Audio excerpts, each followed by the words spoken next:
Philippines सेना और प्रशासन का शंका निवारण। प्रशिक्षार्थियों की संख्या बढ़ती जा रही थी। दुनिया के विभिन्न देशों से प्रशिक्षण के लिए आने वालों का क्रम चलता ही जा रहा था। हमारे प्रशिक्षण केंद्र के आसपास ऐसे लोग भी थे जिन्हें हमारी उन्नति देखकर ईर्ष्या होती थी। वे लोग हमारे बारे में तरह तरह की अफवाहें फैलाया करते थे।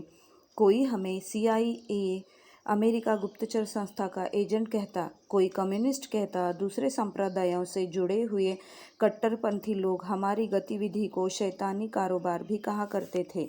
इस तरह की अफवाहों से प्रशिक्षण केंद्र के आसपास का वातावरण दूषित हो रहा था।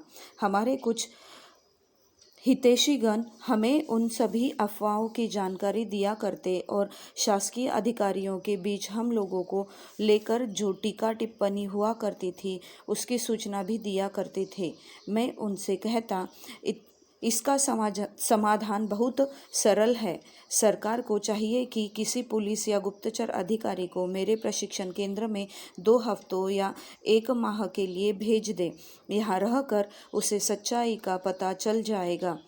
शर्त केवल यही है कि यहाँ आकर उन्हें यहाँ का अनुशासन मानना होगा, शाकाहारी भोजन करना होगा, भजन कीर्तन में सम्मिलित होना होगा और साधना के समय उसे भी हमारे साथ आंखें बंद करके बैठना होगा।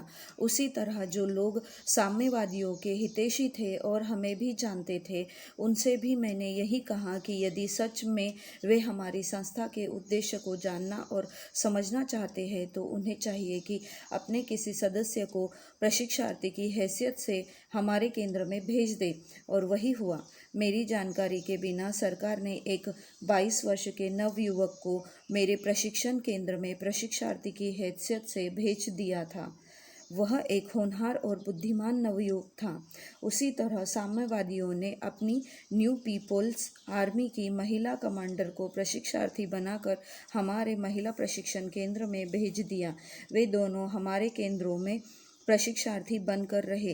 वे इतने स्मार्ट थे कि उन्होंने किसी को आभास नहीं होने दिया कि वे हमारे यहाँ छद्म रूप से रहकर हमारी गतिविधियों की छानबीन करने के लिए आए हुए हैं। मुझे भी इस अनहोनी घटना का पता नहीं चला।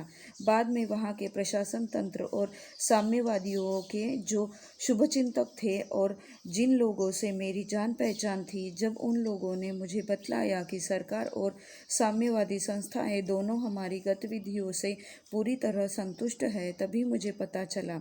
मैं तो जानता ही था कि उन लोगों की शंका निराधार अफवाहों पर आधारित थी और इसीलिए उन लोगों को यह मालूम हो ही गया कि हम लोगों का न तो CIA से कोई संबंध था और न ही विदेश के किसी साम्यवादी संगठन से कोई लेना देना था।